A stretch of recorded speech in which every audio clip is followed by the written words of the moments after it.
আসসালামু আলাইকুম প্রিয় প্রবাসী বাংলাদেশি ভাইয়েরা। দীর্ঘ অনিশ্চয়তার পর অবশেষে এলো স্বস্তির খবর। মধ্যপ্রাচ্যের আকাশপথে সংকটের মাঝেই সীমিত পরিসরে ফ্লাইট চালু করার ঘোষণা দিয়েছে বিমান বাংলাদেশ এয়ারলাইন্স। ইরান ও ইসরায়েলের চলমান সংঘাতের কারণে গত কয়েক সপ্তাহ ধরে মধ্যপ্রাচ্যের আকাশপথ ছিল অত্যন্ত ঝুঁকিপূর্ণ। নিরাপত্তা শঙ্কা, আকাশসীমা বন্ধ এবং সম্ভাব্য হামলার আশঙ্কায় বিশ্বের অনেক এয়ারলাইন্সের মতো বিমান বাংলাদেশ এয়ারলাইন্সও তাদের বেশ কিছু ফ্লাইট স্থগিত বা সীমিত করে দেয়। এর ফলে সবচেয়ে বেশি ভোগান্তিতে পড়েন প্রবাসী বাংলাদেশিরা।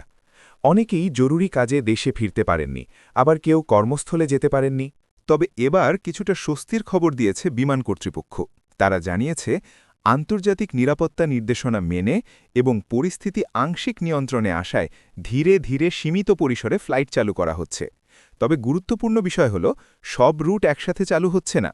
শুধুমাত্র যেসব রুট বর্তমানে তুলনামূলক নিরাপদ, সেগুলোতেই ফ্লাইট পরিচালনা শুরু হচ্ছে।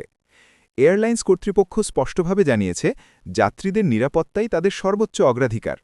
প্রতিটি ফ্লাইট পরিচালনার আগে আন্তর্জাতিক অ্যাভিয়েশন সংস্থা এবং সংশ্লিষ্ট দেশের নিরাপত্তা পরিস্থিতি গভীরভাবে পর্যালোচনা করা হচ্ছে।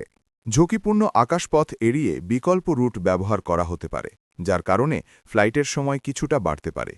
এই সিদ্ধান্তে কিছুটা স্বস্তি ফিরেছে প্রবাসী বাংলাদেশি, ব্যবসায়ী এবং জরুরি ভ্রমণকারীদের মধ্যে। দীর্ঘদিনের স্থগিতাবস্থার পর আবারও ভ্রমণের সুযোগ তৈরি হয়েছে।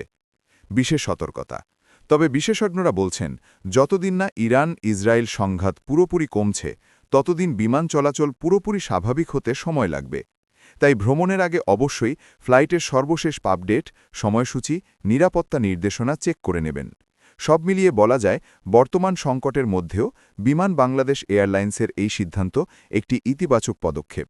তবে পরিস্থিতি এখনও সংবেদনশীল, তাই ধীরে ধীরে সতর্কতার সাথে আগামী দিনে ফ্লাইট সংখ্যা আরও বাড়ানো হবে বলেই আশা করা যাচ্ছে। আপনি যদি প্রবাসী হয়ে থাকেন, এই খবরটি শেয়ার করে অন্যদের জানিয়ে দিন।